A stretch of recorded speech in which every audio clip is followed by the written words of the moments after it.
Do you know someone who dreamed of going to college but couldn't find a way to pay for it? Everyone who wants to continue their education should have the right to do so, although more often than not, the inability to pay gets in the way of that dream. Everyone wants to reach their full potential in life, and for many, that means receiving a college degree. Currently, being a student myself, I know how hard finding a way to pay for college can be. Due to this, I researched college data websites and government sites to find information on the rising cost of a college education and possible solutions to help offset some of the expenses. Today, I will tell you what factors go into the cost of a college education and the help that is offered to you.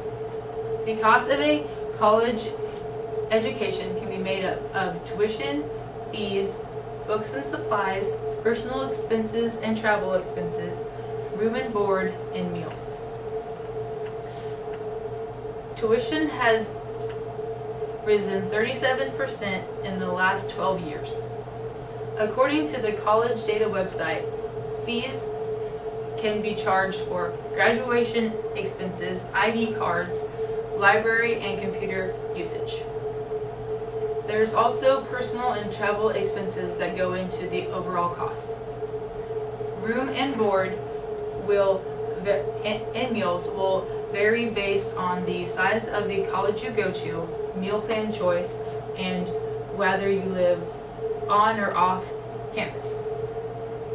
I hope you now have a better understanding of the problem that is the rising cost of a college education. There are three main financial aid options available for students to use. Loans are the most complex, and I found this information on the Student Loan Corporation Finance website. There are three types of loans: Stafford, Plus, and Perkins. The Stafford loan is offered through a bank, credit union, or other certified lender. This loan can be subsidized or unsubsidized. The main difference is that subsidized loans charge interest where unsubsidized do not. You can borrow numerous amounts for this loan, and these loans do not have to be begun to pay back until after you graduate, leave school, or fall below half-time. These loans have a 6-month grace period where no interest will accumulate before a student must begin to pay them back. Plus loans are loans that are available to parents of undergraduate dependent students to help them pay for college expenses. These are based on the parent's credit score, and they can borrow a yearly limit that is equal to the cost of attendance minus any other financial aid the student might get. The first payment of these are usually due 1 to 2 months after the first disbursement is made, and there is no grace period for these loans. The Perkins loan is a need-based loan, and its eligibility is based on the FAFSA form.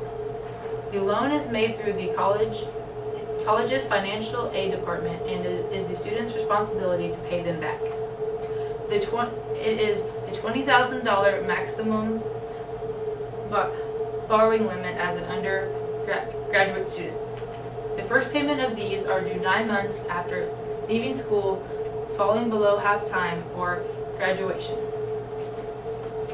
The other type of financial aid available is a scholarship. A scholarship is money for college that does not need to be paid back. These are usually given based on certain guidelines such as GPA, the talent in another field such as sports or the arts, and or could be major specific. The last type of financial aid I will tell you about is a grant. A grant is also money that doesn't have to be repaid, but is usually given through a government organization. Grants are based on the student's FAFSA and are given on a need basis. I hope you now have a better understanding of the problem that is the rising cost of a college education and the financial aid options that are available to you. I have told you today that the factors that go into a college education are tuition, fees, books and supplies, personal and travel expenses, room and board, and meals. I have also told you that scholarships, grants, and loans are the three most common type of aid that are used for college students. This is important if you have children that you will send to college someday, have children that are currently going to school, or you are even thinking about going back yourself. Don't let this valuable information stop with you. Tell friends, family, or anyone else you know that could benefit from knowing all the financial aid available to them to go back to school.